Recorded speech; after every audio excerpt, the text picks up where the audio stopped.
Assalamualaikum warahmatullahi wabarakatuh. Magandang hapon Pilipinas, magandang hapon Bangsamoro. Ito ang Ulat Bangsamoro. Maghahatid sa inyo ng mga impormasyon at kaganapan patungkol sa Bangsamoro Parliament.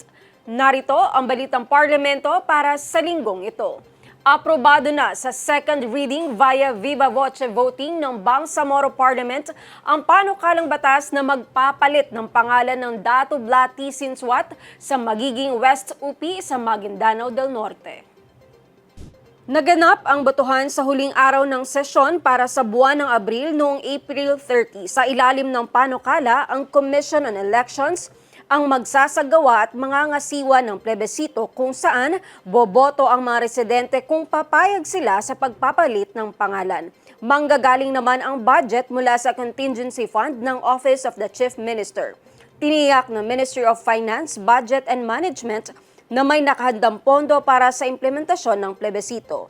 Nagbigay na rin ng katiyakan ng Philippine National Police sa Bangsamoro na magpapatupad sila ng seguridad para sa mas maayos at mapayapang botohan. Samantala, sa loob ng linggong ito, 14 na panukalang batas ang umusad sa second reading, habang 13 naman ang naihain sa first reading sa Bangsamoro Parliament. Magbabalik sesyon ng Parliament sa ikalawang linggo ng Mayo. From the computations ng resource person natin from COMELEC, kaya naman daw po talaga na i-hold yung plebiscite within the year. If we do that, ang recommendation ng Ministry of Finance sa atin, i-charge yung pondo doon sa contingency fund ng Office of the Chief Minister. Samantala, aprobado na rin sa committee ang panukalang Bangsamoro Gender and Development o GAD Code habang patuloy na tinututukan sa plenaryo ang pagpasa ng Bangsamoro Revenue Code na target maaprubahan sa Mayo o Hunyo. Pinagtibay ng Committee on Women, Youth, Children and Persons with Disabilities ang GAD Code na layong palakasin ang gender justice at tiyakin ang mas pantay na akses sa edukasyon, kalusugan, kabuhayan at partisipasyon sa pamahalaan. Isinusulong din ito ang gender-responsive governance na may paggalang sa kultura at tradisyon ng Bangsamoro. Nakasaad din sa panukala ang mahigpit na parusa laban sa mga paglabag tulad ng economic abuse sa pilitang pag-aasawa at maling paggamit ng dowry ng kababaihan. Tatalakayin pa ang panukala sa joint meeting kasama ang iba pang komite bago ito iharap sa plenaryo. Alhamdulillah, natapos na po natin on our level sa committee po ng Committee on Women, Youth, Children, and Persons with Disabilities ang Bangsamoro Gender and Development Code. But kahit natapos na po natin siya, meron po tayong pending meeting with the Committee on Amendments at Committee on Finance, Budget and Management, which will happen po on the second week of May. Basically, magkakaroon po sila ng magandang access sa education, pagkakaroon ng magandang access sa kalusugan, access po sa pagtatrabaho, at sa access po sa political participation po. So, importante po na naipasa po natin ang Bangsamoro Gender Development Code. Samantala, patuloy na dinidinig sa plenaryo ang Bangsamoro Revenue Code na itinuturing na pangunahing fiscal reform sa rehiyon. Layunin nitong palakasin ang koleksyon ng kita, ayusin ang sistema ng buwis at suportahan ang pamatagalang pag-unlad. Kaugnay nito, magsasagawa pa ng mga konsultasyon at pagdinig ang Committee on Ways and Means upang mapino ang 4 pang panukala na nakabinbin sa committee, kabilang ang integrasyon ng zakat sa buwis, pagpapalawak ng public-private partnerships at pagtatatag ng Amana Chain System. So, hopefully, baka maipasa natin yung bill before the end of May or June sana maipasa natin ng mas mabilis pa.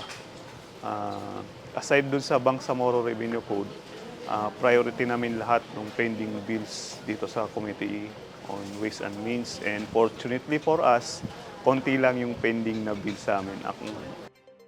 Umusad na rin sa antas ng committee ang 2 panukalang tutugon sa kakulangan sa infrastruktura at pamamahala sa Special Geographic Area o SGA. Aprobado na sa Committee on Public Works at Committee on Finance, Budget and Management ang panukalang lilikha ng Special Geographic Area District Engineering Office. Tututok ang opisina sa pagpaplano at pagpapatupad ng mga proyektong pang-infrastruktura sa 8 munisipalidad upang mapabilis ang serbisyo sa lugar. Ayon kay Deputy Speaker Baintan Ampatuan, may akda ng panukala, tutugunan nito ang matagal ng problema na magkakahiwalay at mabagal na implementasyon ng mga proyekto sa lugar dahil sa kawalan ng isang Central Engineering Office. Ihahanda ng ulat para sa plenaryo para sa susunod na deliberasyon. Samantala, hiwalay namang tinututukan ng 3 komite kabilang ang Local Government, Amendments, Revision and Codification of Laws at Finance, Budget and Management ang pagpapalakas sa mandato ng Special Geographic Area Development Authority o SGADA. Layunin nitong bigyan ng mas malinaw na papel ang SGADA sa pangangasiwa at koordinasyon ng mga serbisyong panrehiyon, lalo na't wala pang sariling provincial government ang SGA. Tinututukan din ang usapin ng pondo kabilang ang mungkahing bahagi sa kita ng Bangsamoro government para masuportahan ang operasyon ng SGADA. Inaasahang susunod na tatalakayin sa komite ang penal na bersyon bago ito iharap sa plenaryo. Mas pinapino naman ng Bangsamoro Parliament ang mga panukalang batas para sa pabahay, enerhiya at social welfare matapos ang serye ng public hearings na isinagawa sa Lanao del Sur. Sa Committee on Human Settlements and Development, tinututukan ang 2 panukala ang Parliament Bill No. 68 na isinasama ang solar energy sa socialized housing projects at Parliament Bill No. 429 na nagtatatag ng komprehensibong housing at settlements framework para sa BURMM. Mula sa mga dumalong residente, lumutang ang mga panawagan para sa mas maayos na basic services tulad ng kalsada, tubig, kuryente at kabuhayan sa housing areas, pati na rin ang mas malinaw na sistema sa pagpili ng benepisyaryo ng mga pabahay. Ayon sa CHSD, mahalaga ang mga suhestyon ng komunidad upang mapabuti ang implementasyon ng mga programa at isusulong pa ang mga panukala sa susunod na yugto ng pagdinig. Nakatakda ang panibagong public hearing sa May 20 sa Special Geographic Area at Maguindanao del Norte. All the concerned people here participated on the discussion, no? And then nagbigay sila ng mga suggestion nila regarding about the two bill, mga concern nila.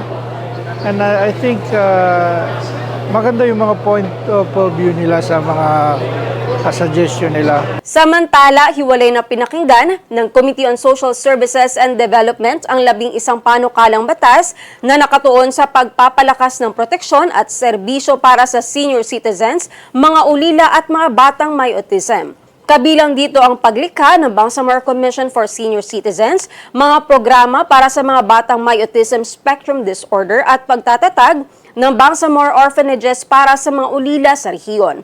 Patuloy na isasama ng mga komite ang lahat ng rekomendasyon bago ito ihain sa susunod na hakbang ng legislative process sa Bangsamoro Parliament. Inaprubahan ng Committees on Rules at Public Works ng Bangsamoro Parliament ang 2 mahalagang hakbang, ang pagbuo ng Interagency Task Force para sa Flood Control at Disaster Management at ang Bangsamoro Public Petitions Act na magpapalakas sa partisipasyon ng mga mamamayan sa pamahalaan. Sa resolusyong inihain, hiniling ng mga komite sa Chief Minister na bumuo ng task force na magtutulungan ang iba't ibang ahensya para sa mas mabilis at koordinadong pagtugon sa baha at iba pang sakuna. Sa ilalim nito, lilikha ng sentralisadong sistema para sa disaster preparedness, response, recovery, mitigation at rehabilitation. Binubuo ang task force ng kinatawan mula sa Parliament at mga ministers ng Public Works, Environment, Interior and Local Government at Human Settlements kasama ang iba pang ahensya.